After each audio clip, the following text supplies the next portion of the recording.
তাহলে তোমার বাড়িতে কোনো মহিলা আছে? আরে রায়পুরের পিসমা, মনে নেই? ও হ্যাঁ, রায়পুরের পিসিমা। হ্যাঁ। কোনো মহিলার হাতে ছোঁয়া তোমার এই ঘরে লেগেছে? রঘুদা কখনো ঘর এত সাজিয়ে গুছিয়ে রাখে না। তো তুই আয়, আয়, আয়। কেমন আছো বলো? ভালো, ঠিক, চল। রঘুদা কোথায়? রঘুদা আরে দেশের লোক এসছে, তার সঙ্গে বেরিয়েছে। আচ্ছা, আয়, আচ্ছা। আয়, বস বস।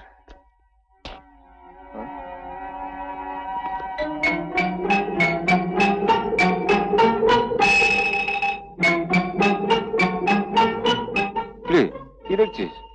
হ্যাঁ?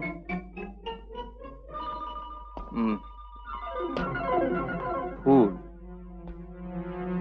খুব সুন্দর সাজানো তো। বাহ। ওদিকে মনে আছে, এদিকে এদিকে এদিকে আয়, বস বস, আয়। তোমার এখানে কোনো মহিলা এসছে? আসেনি?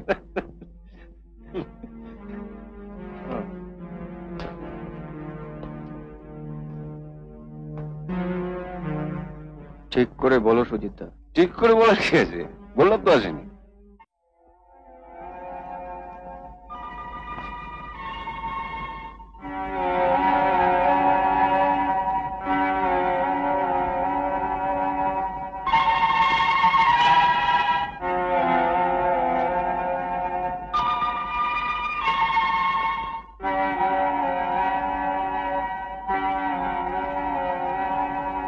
লেগে থাক, হবে হবে।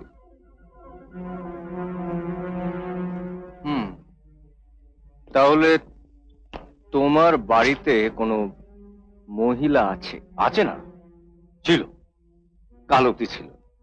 তোর ওই পিসিমা। পিসিমা? আরে রায়পুরের পিসিমা, মনে নেই? ও হ্যাঁ, রায়পুরের পিসিমা। হ্যাঁ। তো রায়পুরের পিসিমা তার মেয়ে খেঁড়ি খেঁড়িকে এনেছিল ডাক্তার দেখাতে। কদিন ছিল, কাল চলে গেছে। তাই বলো? হ্যাঁ, শুধু এই চুল দেখে নয়, এই ঘর দেখে আমি বুঝতে পেরেছি কোনো মহিলার হাতে ছোঁয়া তোমার এই ঘরে লেগেছে। রঘুদা কখনো ঘর এত সাজিয়ে গুছিয়ে রাখে না। রঘুরা ঘর না। সাজা। রান্নাঘরে চলো, ওরা বোধহয় এই ঘরে চলে আসতে পারে। চলো। তো তোর খবর কি বল, একদিন কোথায় ঢুক মেরেছে? আর বলো না, কতবার বললাম তোমার কোম্পানিতে যা হোক একটা চাকরি দাও, তা না ঢুকে দিলে পুলিশের চাকরিতে। রে, তোর ওনার খবর কি? ও ভালোই। গেছিল তোর বাড়িতে? যাবো, ওর ছোট বোনটাকে নিয়ে জমে মানুষের টানাটানি চলছে। এই অবস্থায় এই ব্যাপারে বলা। ওর তো বাবা নেই না? না, এক বড় দিদি আছেন। আমি কখনো ওনাকে চোখে দেখিনি, তবে সত্যবার মুখে ওনার কথা শুনে শ্রদ্ধায় আমার মাথাটা নিচু হয়ে যায়।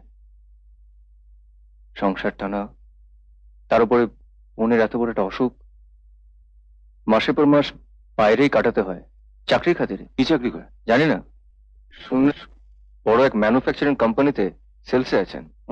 তাহলে তো বাইরে বাইরে থাকতেই হবে। সুতপা বলছিল ওর দিদির বিয়ে না দিয়ে ও বিয়ে করবে না, আর ওর দিদির বিয়ে করার ইচ্ছে নেই। আসলে এত বড় সংসারটা চলবে কি করে এটা ভেবেই হয়তো উনি বিয়ে করছেন না। আজকের দিনে এমন মহিলা আছেন তাহলে?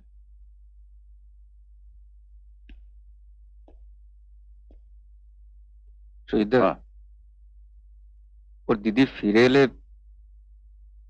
তুমি একবার চলো না আমার সঙ্গে। আমার বড় ভয় করে।